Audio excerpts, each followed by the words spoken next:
Assalamualaikum warahmatullahi wabarakatuh. Perkenalkan, saya Desi Ratna Pertiwi.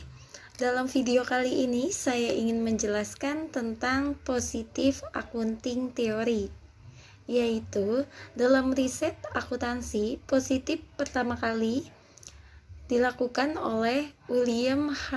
Beaufort atau 1968 dengan terbitnya artikel yang berjudul The Information Content of Annual Earning Announcements atau Jensen 1976 48. Selanjutnya, teori akuntansi positif dilakui kemunculannya ketika Walsh dan Ginneman mempublikasikan artikelnya yang berjudul Toward a Positive Theory of the Determination of Accounting Standard pada tahun 1978. Artikel tersebut telah menjadikan teori akuntansi positif sebagai paradigma riset akuntansi yang dominan berbasis empiris kuantitatif dan dapat digunakan untuk menjustifikasi berbagai teknik atau metode akuntansi yang sekarang digunakan atau mencari model baru untuk pengembangan teori akuntansi di kemudian hari. Dalam hal ini, teori akuntansi positif berusaha menjelaskan atau memprediksi fenomena nyata dan mengujinya secara empiris. Penjelasan atau prediksi dilakukan menurut kesesuaian dengan observasi dengan dunia nyata. Teori akuntansi positif merupakan teori yang menjelaskan tentang kebijakan akuntansi dan praktiknya dalam perusahaan serta memprediksi kebijakan apa yang akan dipilih manajer dalam kondisi-kondisi tertentu di masa yang akan datang. Perkembangan teori akuntansi positif ini muncul akibat ketidakpuasan terhadap teori akuntansi non-normatif. Terdapat 3 alasan mendasar yang kuat atas terjadinya pergeseran teori akuntansi pendekatan non-normatif ke teori akuntansi positif, yaitu pertama, ada teori akuntansi normatif yang terlalu fokus terhadap kepentingan investor secara individu daripada kemakmuran masyarakat yang lebih luas. Kedua, teori akuntansi normatif dirasa tidak mampu menguji teori secara empiris karena didasari pada asumsi atau premis yang keliru sehingga tidak bisa diuji kebenarannya secara empiris. Ketiga, teori akuntansi normatif sangat memungkinkan terjadinya pengalokasian sumber daya ekonomi secara maksimal di pasar modal. Penentuan kebijakan akuntansi dan praktik yang tepat merupakan hal yang penting bagi perusahaan dalam penyusunan laporan keuangan, sehingga dalam menentukan kebijakan akuntansi dan pelaksanaannya tidak terlepas dari pihak-pihak yang berwenang serta memiliki kepentingan dengan penyusunan laporan keuangan. Teori akuntansi positif dikemukakan oleh Walsh dan Ginneman pada tahun 1986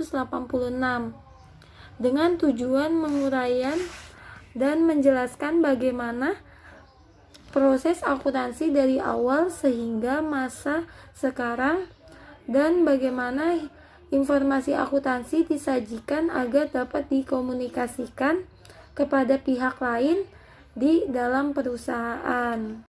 Walsh dan Ginneman mengidentifikasikan terdapat 3 hipotesis yang sering digunakan dalam teori akuntansi positif yang terdapat mempengaruhi tindakan manajer dalam proses pengambilan keputusan, yaitu pertama, ada hipotesis rencana bonus.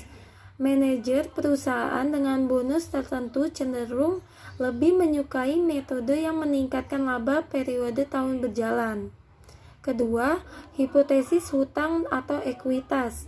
Makin tinggi rasio hutang atau ekuitas perusahaan, makin besar kemungkinan bagi manajer untuk memilih metode akuntansi yang dapat menaikkan labanya. Yang ketiga ada hipotesis biaya politik. Perusahaan besar cenderung menggunakan metode akuntansi yang dapat mengurangi laba periode dibanding perusahaan kecil. Ukuran perusahaan merupakan ukuran variabel, profits, atau aspek politik. Yang mendasari hipotesis ini adalah asumsi bahwa sangat mahalnya informasi bagi individu untuk menentukan apakah laba akuntansi betul-betul menunjukkan monopoli laba. Nah, di sini ada menurut Watts dan Zimmerman 1986, teori akuntansi positif telah memberikan sumbangan yang berarti bagi pengembangan akuntansi, yaitu pertama, menghasilkan pola sistematik dalam pilihan akuntansi dan memberikan penjelasan spesifik. Kedua, memberikan kerangka yang jelas dalam pilihan akuntansi. Ketiga, menunjukkan peran utama contracting cost dalam teori akuntansi. Keempat, menjelaskan mengapa akuntansi digunakan dan memberikan kerangka dalam memprediksi pilihan akuntansi. Kelima, mendorong riset yang relevan dengan akuntansi dan menekankan pada prediksi serta penjelasan terhadap fenomena. Salah satu variabel yang memiliki hubungan dengan positif akuntansi teori adalah variabel ekonomi performance. Hubungan teori akuntansi positif dengan ekonomi performance terletak pada kebijakan akuntansinya. Para manajer akan berupaya untuk mencapai tujuan perusahaan, yaitu mendapatkan kinerja yang maksimal dengan baik. Untuk mencapai tujuan tersebut, seorang manajer bekerja sama dengan para stafnya dalam melakukan kebijakan-kebijakan perusahaan.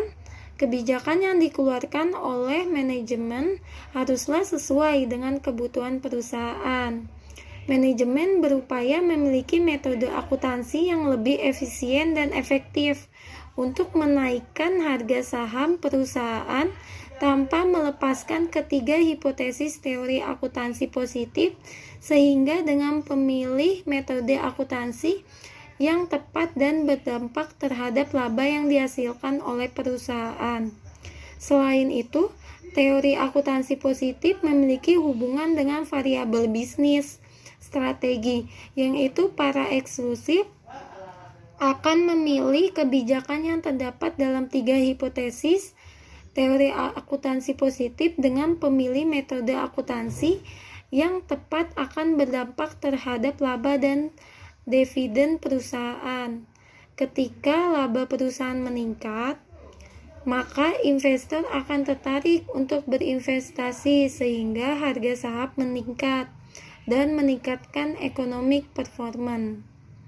Sekian video penjelasan dari saya. Terima kasih.